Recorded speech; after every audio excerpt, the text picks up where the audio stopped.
Halo semua, perkenalkan nama saya Nadia Carolina Putri Panjaitan dengan NIM 1032406165 dari jurusan Manajemen semester 3 Universitas Linggabuana Sukabumi. Saya akan menjelaskan materi untuk mata kuliah Manajemen Sumber Daya Manusia di bawah bimbingan Bapak Angga Pramadista Sudrajat SEMM. Kita tahu, di tengah persaingan bisnis yang sangat ketat saat ini, kemampuan perusahaan untuk mengidentifikasi dan merekrut orang terbaik itu adalah kunci sukses. Presentasi ini akan membedah bagaimana proses dan strategi seleksi yang efektif untuk membangun tim yang solid dan inovatif.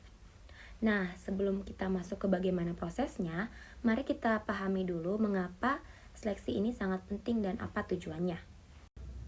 Seleksi itu penting banget, bukan sekedar mengisi kekosongan. Di sini ada 4 poin utama. Yang pertama, merekrut individu dengan skill dan pengalaman yang tepat. Hal ini adalah yang paling dasar.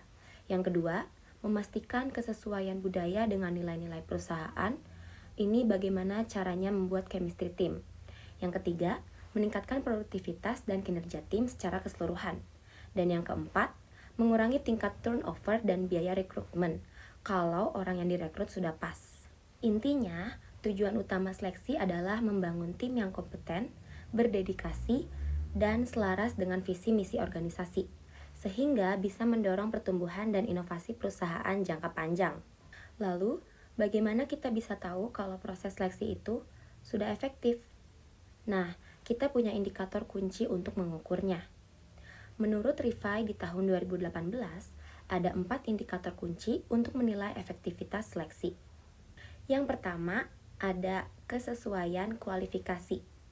Kita harus cek apakah pendidikan, pengalaman, dan keterampilannya relevan dengan posisi yang dibutuhkan.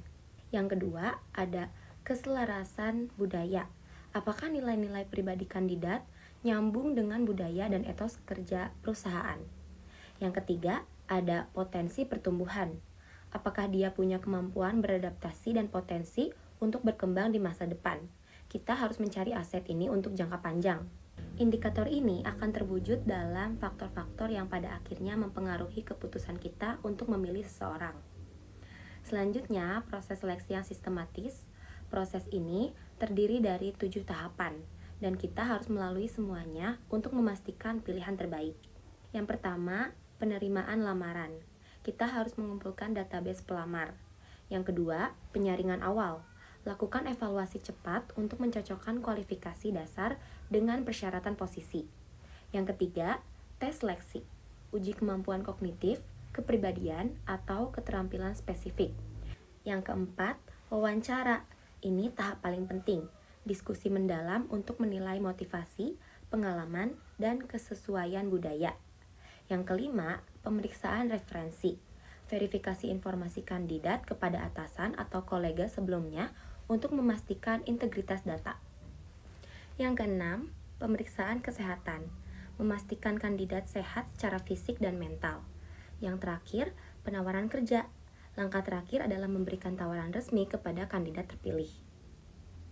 7 langkah ini adalah panduan dasar, tapi kedepannya di tahun-tahun mendatang, fokus utama dalam seleksi akan sedikit bergeser ke beberapa tren baru. Dunia kerja terus berubah, dan ini adalah 4 faktor kunci yang menjadi prioritas di masa depan. Yang pertama ada kecerdasan emosional atau EQ. Kemampuan mengelola emosi dan berempati menjadi kunci utama kolaborasi yang sukses. Yang kedua ada adaptabilitas dan resiliensi. Kesiapan menghadapi perubahan dan yang lebih penting, bangkit dari kegagalan. Yang ketiga, keterampilan digital, yaitu penguasaan teknologi dan alat digital yang relevan. Ini sudah menjadi keharusan.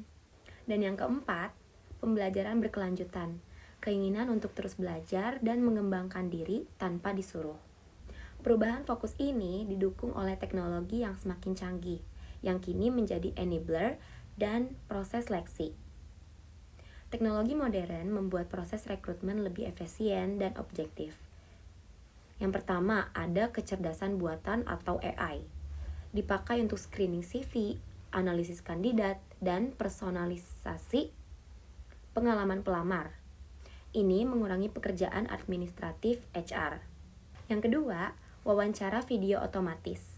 Menghemat waktu dan memberikan konsistensi dalam penilaian awal. Yang ketiga, ada gamifikasi dan penilaian berbasis game. Penilaian keterampilan kognitif dan kepribadian bisa dilakukan dengan cara yang lebih menarik dan tidak membosankan. Yang keempat, ada analisis data rekrutmen untuk mengidentifikasi pola, mengukur efisiensi, dan area perbaikan di proses seleksi. Meskipun teknologi membantu, tantangan terbesar adalah memastikan proses seleksi tetap adil dan objektif. Artinya, kita harus mengatasi yang namanya bias. Keadilan adalah fondasi seleksi yang baik. Cara kita mengatasi bias ada 5 cara. Yang pertama ada anonimitas data. Hilangkan nama, usia, dan jenis kelamin dari CV di tahap awal. Yang kedua, wawancara terstruktur. Gunakan set pertanyaan yang sama dan terukur untuk semua kandidat. Yang ketiga, ada tim penilai beragam. Kita harus libatkan pewawancara dari latar belakang yang berbeda. Yang keempat, pelatihan kesadaran bias. Berikan pelatihan reguler kepada tim rekrutmen. Dan terakhir yaitu sistem penilaian objektif. Kembangkan rubrik penilaian yang jelas, sehingga penilaian yang tidak berdasarkan perasaan. Praktik-praktik ini sudah diterapkan oleh perusahaan kelas dunia. Mari kita lihat contohnya. Kita punya 2 contoh perusahaan dengan strategi seleksi yang kuat. Yang pertama ada perusahaan Google. Mereka fokus pada keterampilan kognitif dan budaya. Google terkenal dengan proses wawancara yang ketat.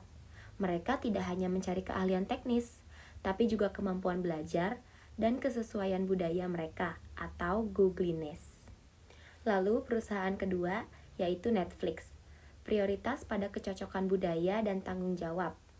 Netflix menekankan pada kecocokan budaya yang mereka sebut freedom and responsibility. Mereka mencari individu yang mandiri, berani mengambil risiko, dan transparan dalam bekerja. Keduanya membuktikan bahwa kecocokan budaya dan kemampuan adaptasi sama pentingnya dengan keahlian teknis. Sebagai penutup, mari kita rangkum poin-poin kunci dan langkah-langkah selanjutnya. Sebagai kesimpulan, seleksi karyawan adalah investasi jangka panjang untuk membangun kekuatan SDM yang sukses.